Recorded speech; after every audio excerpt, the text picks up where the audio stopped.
This week on Behind the Pulpit, no Pastor Bob this week. You know what that means. Rachel's in the house. So are you going to let Lily hold the candle this year? Yeah, definitely. Definitely. Oh yeah, Lily Okay. and Levi. Levi too. Levi's 3, Lily's 5. Wait, I think Levi they is going can. to be holding the candle. I think he can handle it. Together, Rachel and Pastor Dave tackle a strange news story. If you read about the Temple of Satan, you realize that not many of them actually believe in the literal Lucifer. That's not what the organization really stands for. After that, they dive into Pastor Dave's sermon on Luke chapter 1, where they discuss the Magnificat, Benedictus, and a lot more big words, so you're not going to want to miss that, and the Theology Sprinter. You just dropped the thickness right there, man. That's going to be a good podcast. And as always, wherever you may be watching or listening to this today, we hope you're having a wonderful day. Sit back, relax, and enjoy this week's edition of Behind the Pulpit.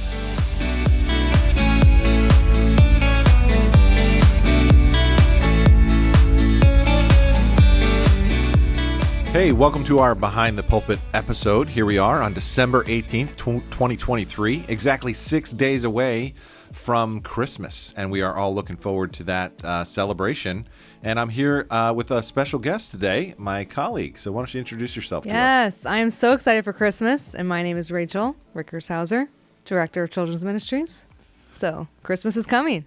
Great to have you on the podcast here. Did you finish up all of your Christmas shopping yet, or do you still have a few loose ends to tie up in your household? Yep, done with that. My husband and I were wrapping last night. We had a wrapping party up in the attic. It was fun, so... Yeah. Up in the attic is where you do your wrapping, eh? Well, it's kind of like our guest room attic, Oh, actually. so it has stairs and everything. Yeah, it's like spacious. Like for my attic, we have a ladder I have to go bring out from the shed and set it up, and there's like one of those things you remove. It would not be very good wrapping space. Okay, yeah, let me clarify. This has windows, a closet. It could be like a bedroom one of these days if we needed it. Yeah. Anyway. Well, good for you. How about I think you? we're getting close. I still have some people that I have not been purchased gifts for yet, so we're working on it. We're working on it. Yeah. So tell us about what else happened last night besides wrapping presents in your attic. Well, I am enjoying some hot cocoa right now from we both are from our event last night. Yes. Had some leftovers, hot Lots chocolate of fun from our Winter Village. Yes. Winter Village was last night, and I don't know, even with the rain, it was a lot of fun for me. I had a lot of fun. Yeah, it was an awesome event. Some really wonderful stations. I love the Shadowbox Theater. I love the coffee house. It was beautiful. The refreshments were off the hook. Yeah. Yeah. I mean, we had so many volunteers, and it really worked out. We even had the fire pits. I mean, nothing was going to stop that team from putting up those fire pits. We had s'mores. People were doing s'mores in a little drizzly rain, and it did stop here and there. So I would say it was great. The animals. They were happy to do it. The farm still came. The Nativity Petting Zoo Zoo was very appreciated. I saw some of the kids were giving names to the different animals. Yeah, I know. Some people want to like adopt a donkey now. So Yeah. Awesome. It was a lot of fun. So Winter Village is in the books, and we'll see that next year. So we are glad to be with you today, and we want to tell you about some other things that are coming up in the future in the life of our church. And so we'll just highlight a couple of those as we get going. So the first one is we have another podcast besides this one called the Underground Session Podcast. Recently, Pastor Bob had on as a special guest Jason Thacker, who is a professor of ethics and teaches at Boyce College in Louisville, Kentucky, and is also part of the ERLC. And so he and Pastor Bob had a wonderful discussion regarding artificial intelligence and all kinds of moral issues there. So make sure you check out that podcast. It will be informative, and you'll really enjoy what Jason has to say about that. So thank you, Jason, for joining us on the podcast. And then the next thing for you to be aware of is Christmas Eve. This year it's on a Sunday. Be aware we're not having our normal morning service times. They are just going to be consolidated into one service at 10 a.m. So it'll be a large service, but we're looking forward to being together. And Rachel, if I have little children, what would I need to be prepared for Christmas Eve in the morning? Christmas Eve in the morning, they are welcome to join you in the service. We have family worship services for our 10 o'clock, and I'll be presenting a little Christmas children's talk. So I like to invite the kids up front, and in the morning we'll highlight the shepherds, and there might be some candy involved. And then Yeah, so then there's no nursery. We're taking a break from all NBC Kids classes all day on Christmas Eve. Christmas Eve, December 24th. So bring the family, and we're looking forward to a great morning service. That'll be our service where we're going to continue in our sermon series through the Gospel of Luke. And so I'll be preaching that morning. Looking forward to Luke chapter 2. Mm-hmm. Although I feel like, the Linda's class did such a great job on the Luke 2 reading yesterday, and now They gave you a I didn't preview. touch it. They gave you a preview. It was more of a preview. It was Yeah. like, here's what's going to happen next week. Right. So looking forward to that. And then in the evening, we have our candlelight services. There's 2 of those. Yes. That'll be totally different from the morning Yes. situation. So if you want to go to church 2 different times on Sunday, there's 2 totally different services for you. 4 o'clock or 5:30. And that'll be our Christmas candlelight services. Oh, yeah. So It's really special. Tell us about that. What else can we It's always a look special forward to? time. The kids love it because they get to hold the little candles and watch it light, the whole time, at the end during Silent Night. So it's a memory making service. You just don't want to miss it. The children will be invited to the service. And again, we will take a break from nursery. But the room itself is available if parents need to change a diaper or need a break and the kids want to play with the toys. That's fine. Yeah. And Fellowship Hall will be open as well, so there's some kid-friendly spaces for you to Yes. just bring the family. You'll have a good time. Yes. I remember when my kids were little, holding that little candle on Christmas Eve was a very special highlight of the year. Yes. In fact, one year we did electronic candles, and I don't know if they've ever forgiven me for that. So it's a very important adult role to hold a Right? fiery candle when you're like 5 years Nope, old. you So gotta they get the real feel one. like we're really entrusting them with a big responsibility. Yeah, it's a big deal. It's great. So are you going to let Lily hold the candle this year? Yeah, definitely. Definitely. Oh yeah, Lily Okay. and Levi. Levi too. Levi's 3, Lily's 5. Wait, I think Levi they is going to can. be holding the candle. I think he can handle it. Yeah. Man, James and Rachel training their children I mean, in the way that they should go. This is like, James sitting next to one of them. Yeah. I'm sitting next to one of them. Okay, everyone, don't have to be concerned. Like, we can handle it. But if you have 3 kids, don't ask me how you do it because I don't have 3 kids yet. You get zone defense. It's not like man to man anymore. Yeah. So, well, that's awesome. And so I understand one of your little ones recently had a birthday. Yes, that's right. Yeah, it was a special weekend. Not only did I get to enjoy Winter Village, but my daughter had her birthday party and she's turning 5. It's so hard to believe. Oh my goodness. So Lily is turning 5. I know so many It's not possible. Yeah, it was just like, wow, that happened. So I knew one of these days she would have a Frozen party, and this was the year. So we had a Frozen birthday party, and I actually had one of our teens from church dress up as Elsa, and it was really awesome. Oh, did Lily know that she was coming? No, it was a surprise special guest. So Well, how did Yeah. it all go? Was Lily like trying to do all right, the magic well, with her hands afterward? since you Or, asked, like, it was. Can you freeze my brother, or what was she doing? It was kind of funny because I thought it was going to be like this amazing moment, but it was a little bit like, oh, Lily's really nervous. She's like hiding with right. me and like really like not comfortable. Right. So anyway, the first couple of minutes, all the kids were just sitting there like shocked in awe. 'Cause she looked amazing. She had like the wig on and she had anyway. Wow. So I won't disclose just in case she's doesn't want me to tell the whole church who it was. Yeah, But she might have a side job. anyway. Yeah. Anyway, so it was a lot of fun though. They warmed up to her and they were just like having a lot of fun. She read a story to them. She helped with the craft. So Elsa made it to the party. Oh, that is so fun. Yeah. So thanks for Man, asking. What a yeah. great memory for Lily. Yeah. And It was I'm great. sure Levi enjoyed it too. Oh yeah. Yeah. Honestly, the boys were really like pretty into it too. Wow. Wow. That's so cool. So happy birthday to Lily. And I think we might have digressed from what we were talking about. So candlelight So services. then I'm also going to be able to do another kids talk during the Yes. evening services. So there will definitely be candy at that one. So That's for sure. I'm sure your kids will encourage them to come up and sit with me because they will enjoy some candy after that one. Very good. So that is next Sunday. And then the next thing coming up in the life of our church is we're continuing our Luke series. We have our journals. If you didn't get one, there's still time to do that. We have a selection for you in the church office, so you can stop by during the week or on a Sunday and pick one of those up. But more importantly, we want you to continue to take advantage of our Advent devotional submission time. Thank you to those of you who have already done this. We really enjoyed your submissions, and it's been a blessing. There's still time to participate in this, so if you've got some English skills and some latent journalistic ambitions, we would love to capitalize on your spiritual gifting. So take some time and write together a devotional with us as we prepare our hearts for this Advent season. So those are coming up here in December.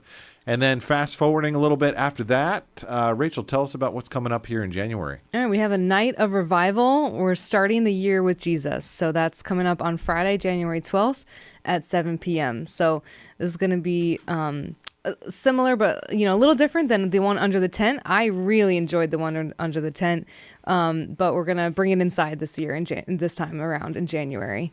So I heard a rumor that we have the Yukis brothers making an appearance. Is there any truth to that rumor there, Tim? Or There is quite a bit of truth to that rumor. We're very excited for now it. you need to come. Now you need to mark your calendar because this is true. happening. It's true. Tim and Ben. And of course Noah Yeah. is going to make his appearance. Speaking Very of cool. Noah, I kind of missed the tent summer Night of Hope event because I was on sabbatical. So Oh, yeah. I feel like I get to you missed it. Okay. come into the fold now and understand the greatness of these evening events. Tim, what was that? I said, speaking of Noah, I believe we have a special message from Noah. Awesome. Yeah. That's great. Hey, check this out. We would love to just whet your appetite a little bit Yes. about this event. So here comes a little promotional appetizer. When you look back on 2023, what is it that you see in your life? Maybe you see some of your highs from the year, and maybe you see some of the lows from your year as well. But when you look ahead to 2024, what is it that you want to see in your life? Do you have New Year's resolutions of maybe going to the gym more or reading more books? Or is there something greater? Is there something deeper in your life that you want to see? There's this one word that I think all of us want to see in our lives in 2024. It's this word, revival. Colossians chapter 1, verse 6 says this: "This same good news that came to you is going out all over the world. It is bearing fruit everywhere by changing lives, just as it changed your lives from the day you first heard and understood the truth about God's wonderful grace." Revival is happening. God is changing lives. The gospel is going out. It is saving lives, it is changing lives, and it is bearing fruit. And I think all of us want to see that in our lives, in our community in 2024. And so on Friday, January 12th at 7 p.m. here at Millington Baptist Church, we're going to have a night of revival. At this event, we're going to have a time of worship, we're going to have time of prayer, and we're going to have a message about Jesus. We're going to set our hearts on our Lord and Savior as we bring in the new year. This is going to be an opportunity for us to gather as the body of Christ, to gather as a church, and to praise Jesus together. So let me encourage you to bring in the new year of 2024 here at Millington Baptist Church, and let me encourage you to invite your friends to a night of revival.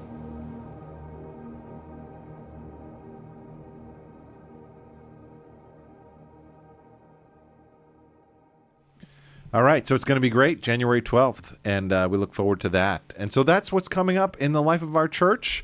And that brings us to our next segment of Behind the Pulpit, where we talk about what's going on in our culture in the news.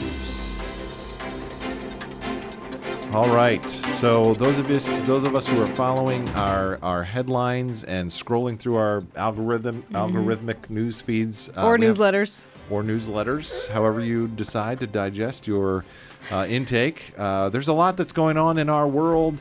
But one of the stories that maybe captured our attention from a spiritual perspective was a story that I saw that happened in the great state of Iowa. And so what happened in Iowa recently was during the Christmas season, there was a group called the Temple of Satan that decided to construct a statue of a goat. And there was someone that was disappointed with this particular display. And so this former Mississippi House candidate decided to go up to this statue of Satan and destroy it and knock part of the goat's head onto the ground and kind of make a statement there about standing up against this temple of Satan and all that it stands for. I don't know if you did. You see this story at all, Rachel? I didn't, but I'm glad you informed me of it. Yeah. Yeah. Well, it kind of shocked a lot of people. So if you read about the Temple of Satan, you realize that not many of them actually believe in the literal Lucifer. That's not what the organization really stands for. It's a symbol, and what they stand for is the complete separation of all church and state. They stand for sort of libertarian values in that way, but they also have very strong commitments for women's rights and LGBT affirmation, and so that their effort is to just remove all elements of Judeo-Christian culture from the state. And so, although they may not say that they really believe necessarily in the person of the devil or in the Satan, even though they use Satan as their icon, it seems deceptive to me in the sense that they also seek to remove all elements of Christianity and all spiritual influence from our culture. So it almost seems like one of those deceptive tactics of the enemy, just to sort of sneak in and be part of our culture in that way. So that was an interesting story. I don't know. Do you have any thoughts on this from a Christian perspective? How should we think about this? Is this a good thing to take a baseball bat to statues of a goat, or should we leave these alone? Or how should we think about this? Honestly, my first reaction is just like, can't you just leave that to God? I mean, God's going to take care of that all in the end. So it's kind of like, why do you even need to go and destroy someone else's, honestly, it's someone else's property, right? It's like, I'm not at all supporting like what they're doing or what statues they're creating, but and wasn't there like another statue, controversy like this past year all about the Confederates and stuff? Yeah. So, I mean, there was a lot of defacing of statues and icons in our culture when it came to Confederate generals and, Civil War. It was like slaveholders. Remnants. Yeah, slaveholders. Yeah. So it seems like all groups are taking their stands against icons and statues and symbols. And so it's like, do they matter or don't they matter? And should we be okay with every form of religious freedom? It's actually a difficult question. I think there's something to be said for Christian influence in our culture.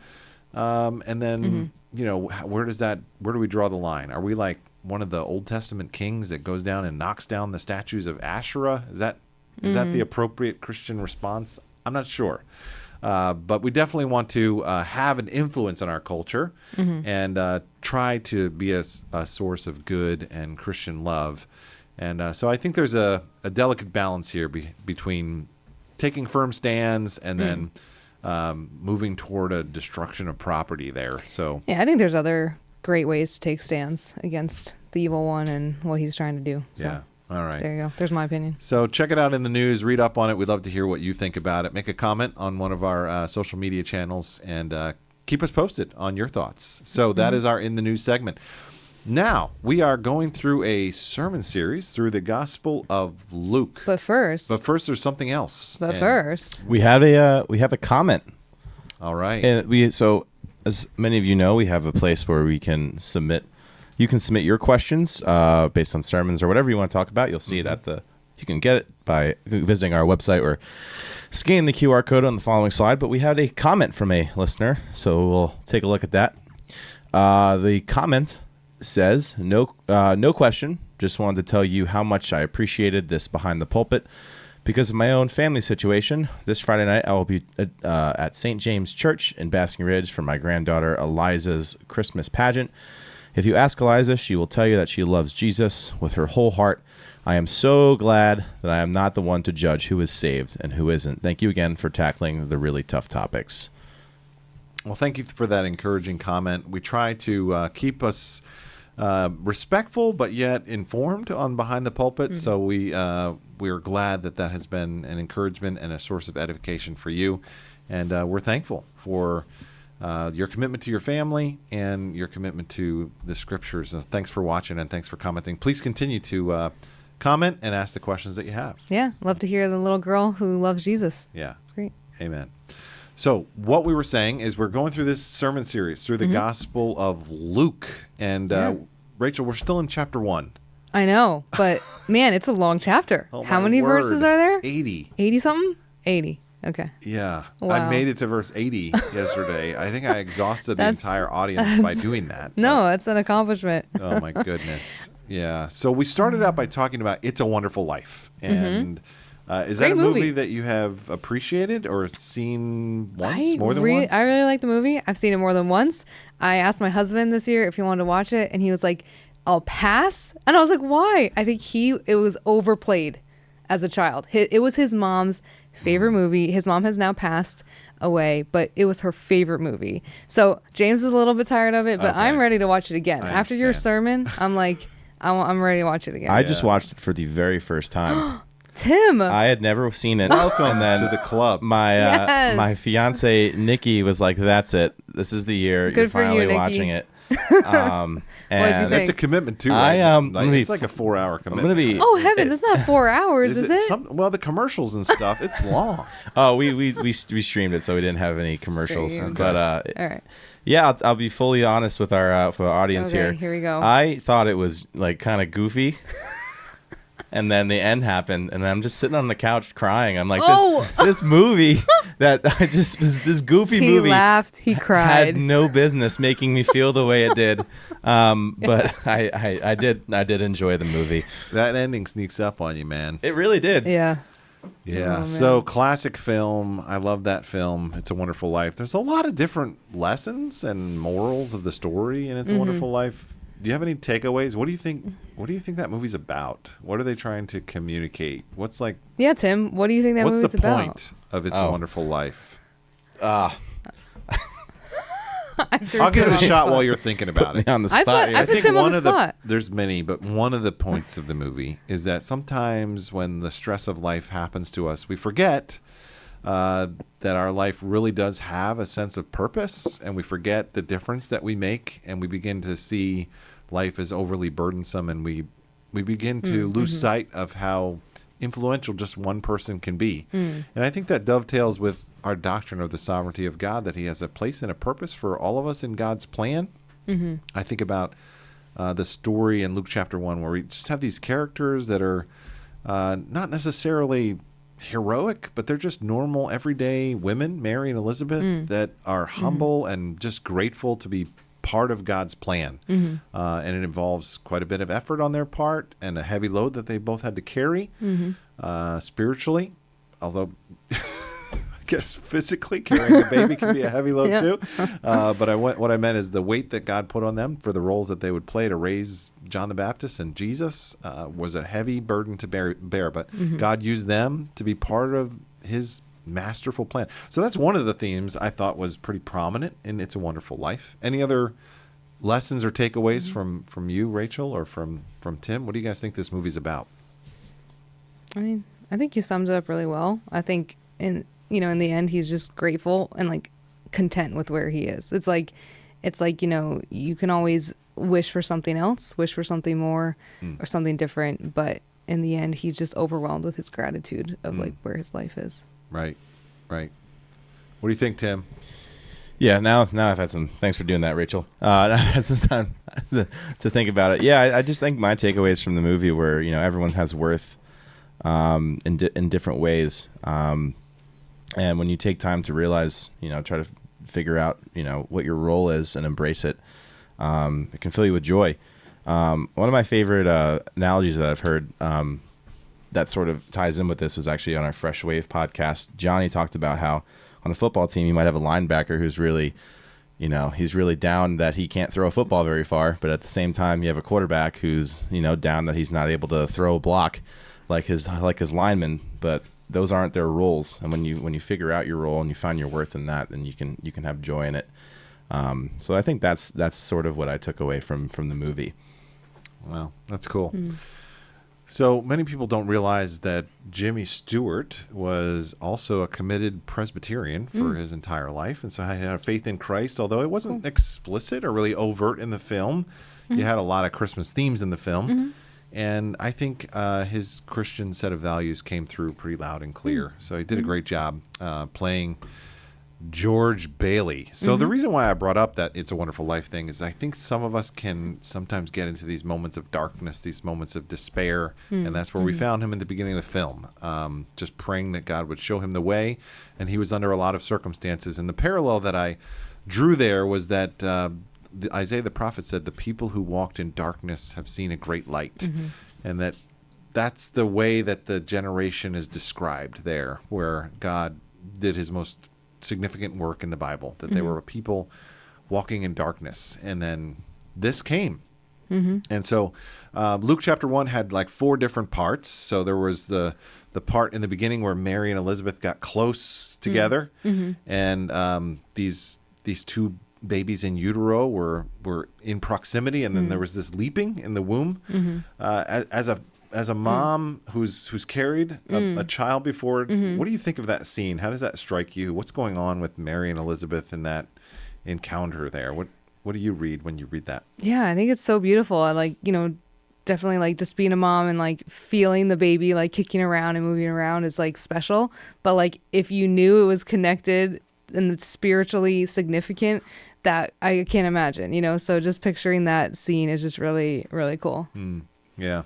It's such a special moment there, such a private moment, but yet we get to read about it and kind of enter into their story. Yeah, to just think that like, Mary shared this with, Luke or with someone else to then share it with Luke to write that down. When you think about that process that Mary opened up, and even like later on in Luke 2, I think she pondered it in her heart in Luke 1 too, if I'm wrong, correct me. Yep. But like just that phrase too, she treasured up these things in her heart.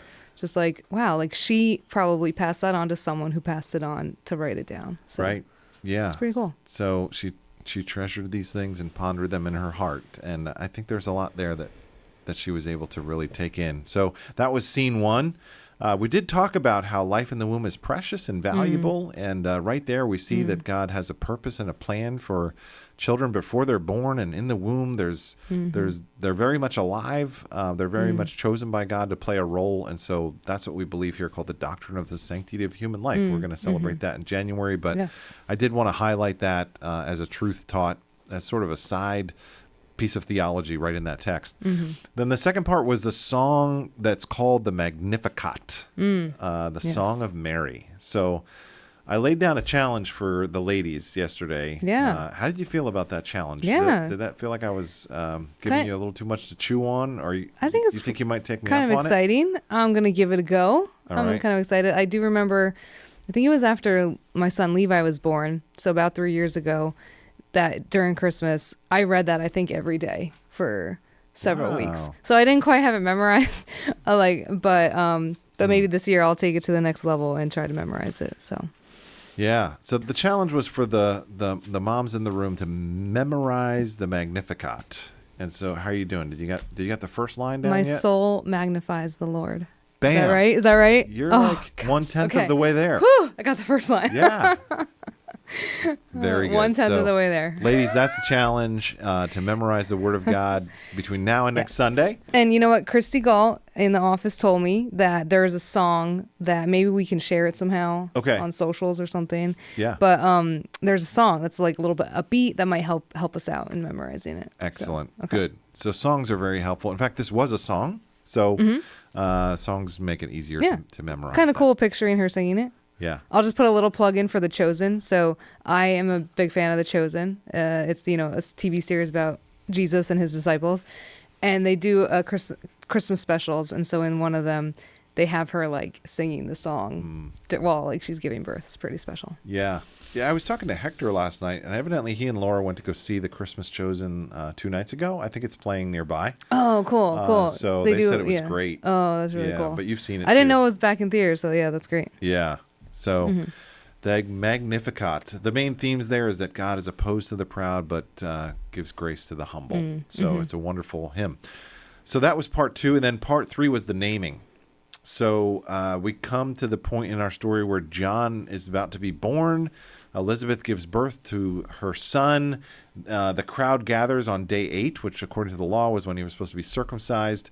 And we have a timeline that we wanted to show you guys of just like, I was having trouble in my brain keeping track. So in my helpful, mind, yeah. I think of charts. Yeah, Sorry you know what? about that. Charts are helpful. You don't need to apologize. I'm a chart guy. Some and- people naturally go to charts, but I think they're helpful. Yeah. So here's my beginning chart of where we are in the Gospel of Luke. We've had Zechariah in the temple. That was when he was ministering at the altar of the incense, and the angel Gabriel appeared to him.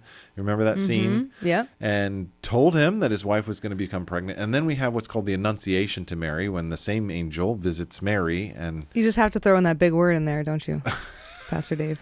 Annunciation. the Wow. announcement. The Yeah, announcement Yeah. to Mary. There's all these official titles to these things. Yeah, I was realizing that in the sermon. I It's know. just like, wow, these are like so I wanted to official keep it titles. straight in my mind. So then we have the visitation, which is the Mary and Elizabeth. I know what that word means, okay, everyone? Yes. Yeah.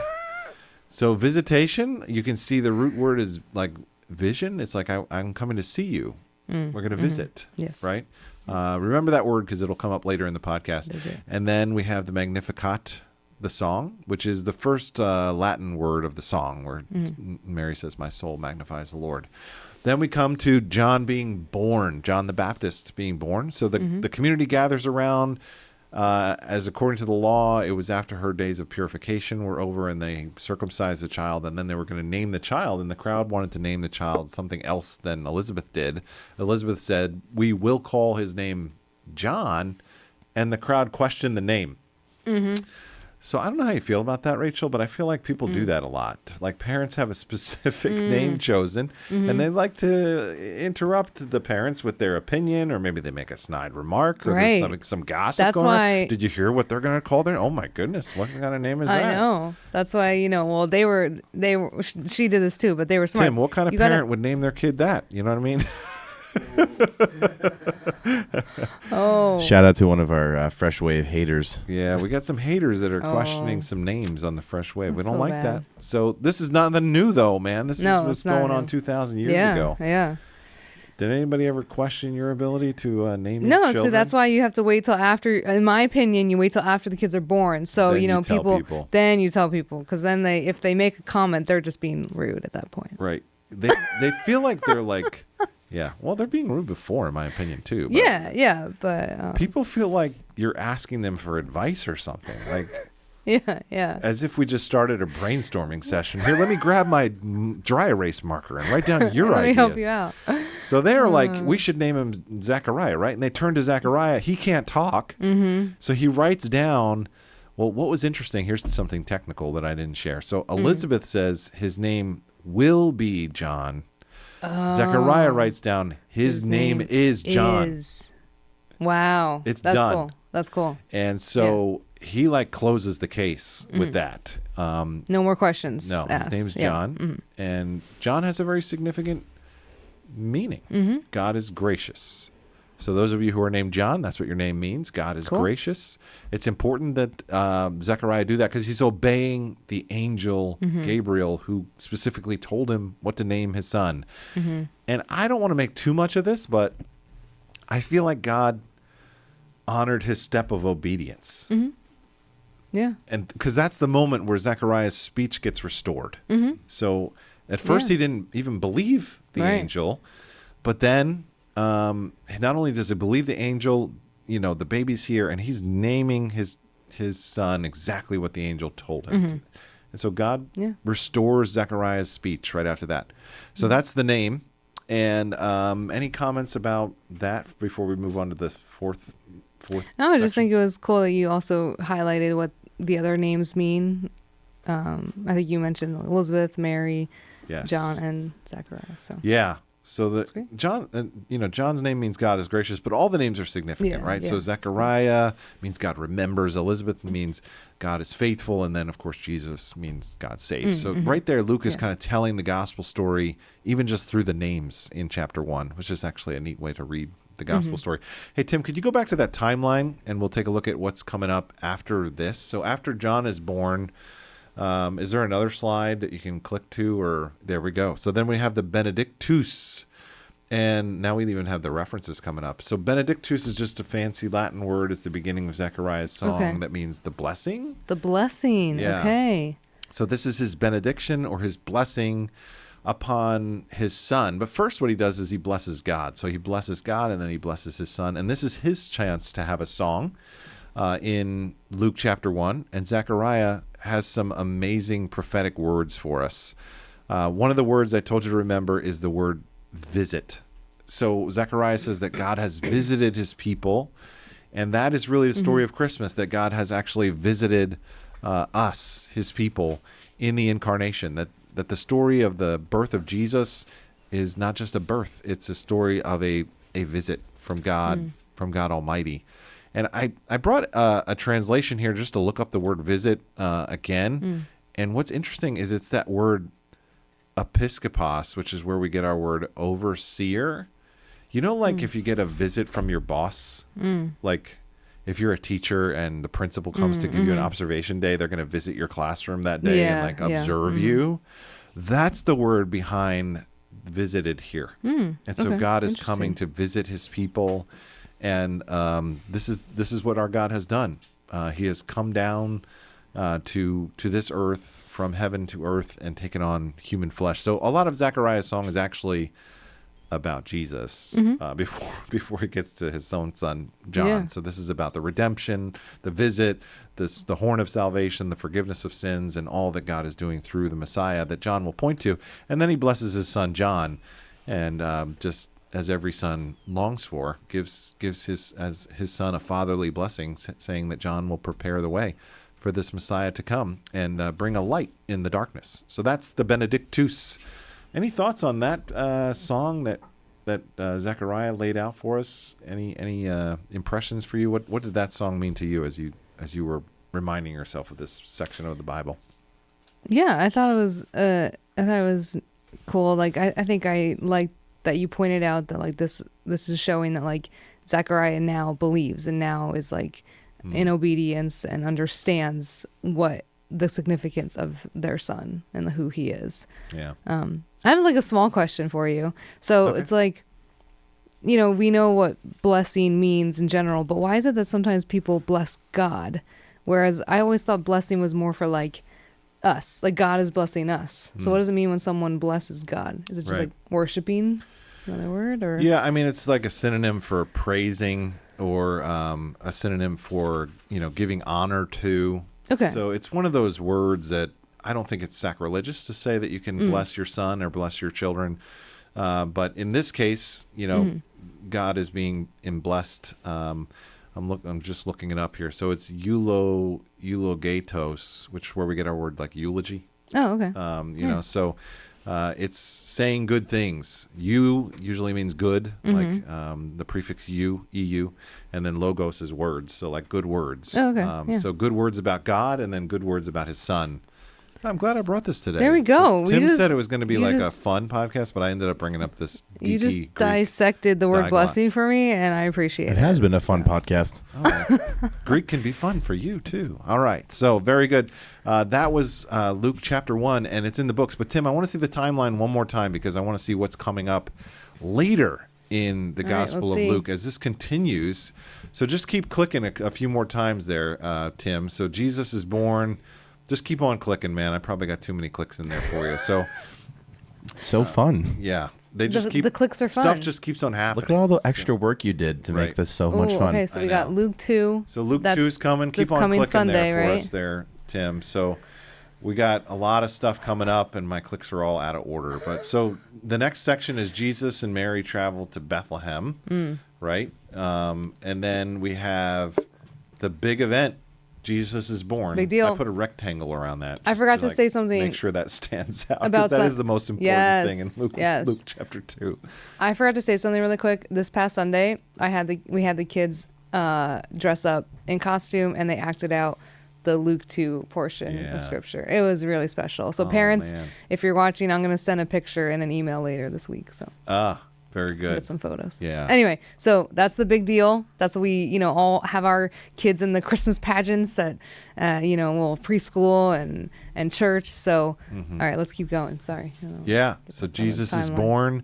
And then right after that, we have the announcement to the shepherds. That's the third song where they sing the Gloria in Excelsis Deo. Yep. That's the right? song. Glory in the highest. And then after that, usually that's where people think Luke 2 ends. Actually, if you say, oh, we're going to read Luke 2, and I have chapter 1 there on accident. So I meant to say Luke 2, 8 through 20. And then Luke 2, 22 to 35 has Jesus actually getting blessed by this person, Simeon, who's so grateful for the fact that he's been born in his lifetime. And then Anna prophesies over Jesus too. So I got to fix those chapters, so my graphic's not perfect. So anyway, that's what's coming up in the infancy narratives. So here we go. It's exciting. I really love the passages about Simeon and Anna. I think those are really cool.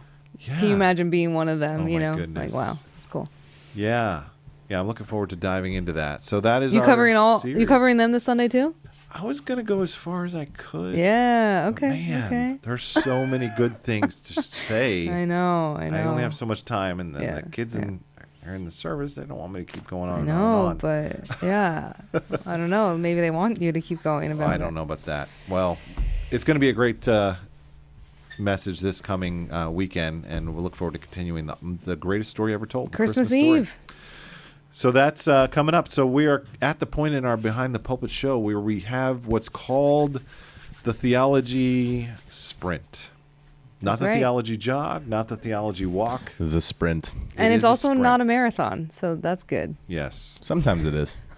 But that's okay. Sometimes we need a little more.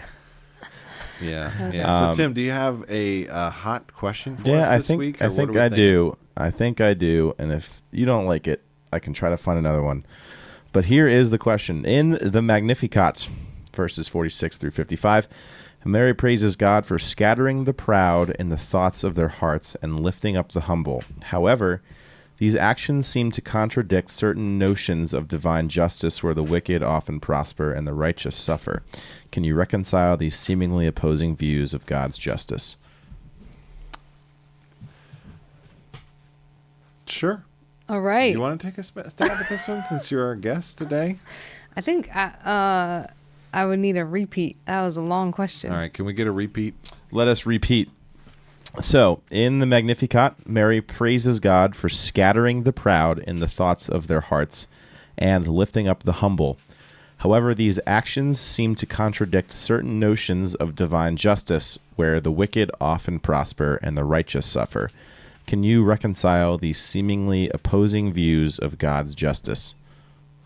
Well, it has to do with God's sovereignty. He decides when the proud gets what they deserve, and then he decides when the humble gets their reward. But it might not be on this earth; might have to wait till later. And I don't want to be prideful enough to say that answered the question, so it's your turn. That was a great answer. It just depends on the timing. That's true. But we trust that God's, the arc of the universe that God has is long, but it is bent towards justice. And ultimately, he will humble the proud, and he will bless the humble. So this is the main theme of the Magnificat. I think that we are often stumbling over seeing the righteous suffer and then the unrighteous prosper.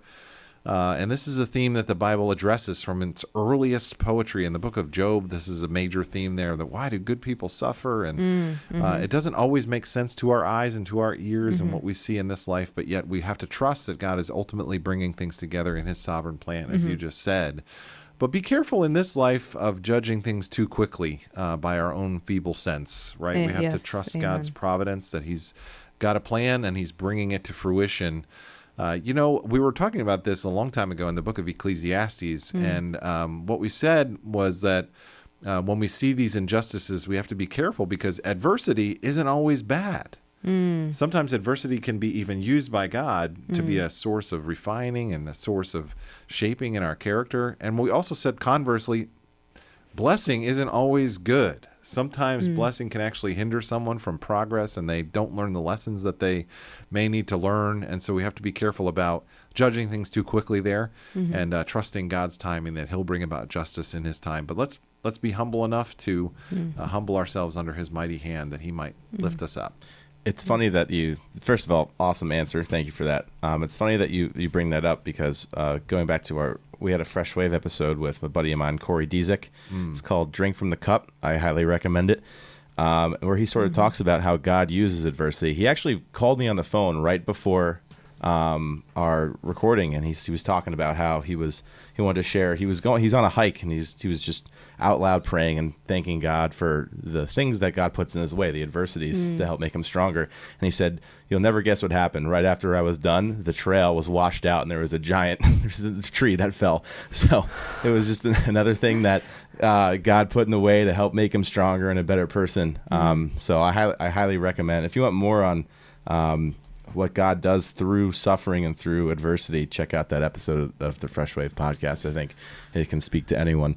Good shout out to the Fresh Wave. By the way, there's a special live broadcast of Ooh. the Fresh Wave this Wednesday night. What time is that, Tim? It's going to take place at 9:15. So we have our Christmas barbecue for the teens, and then we're going to encourage them to run home, throw on some comfy Christmas pajamas, and get in front of their screens and log on to YouTube, and we're going to have a live video. And speaking of Corey, I will say that he is, we're keeping our guest secret, but he is actually one of our 3 guests that we will be having that night. So I'm looking forward to that. Oh, man. Nice. A little bit of a teaser. You just dropped the thickness right there, man. Right. That's going to be a good podcast. So Wednesday night, watch it and share it. And if you haven't subscribed to our YouTube channel, do so now so that you don't miss any of the content that gets produced here at Unhindered Studios. Hey, thank you so much, Rachel, for Yes, being with us thank today you. on Behind the This was Pulpit. great. Awesome to have you. Thank and you. Thank you guys for watching. We will see you next time for our next edition of Behind the Pulpit. God bless you guys.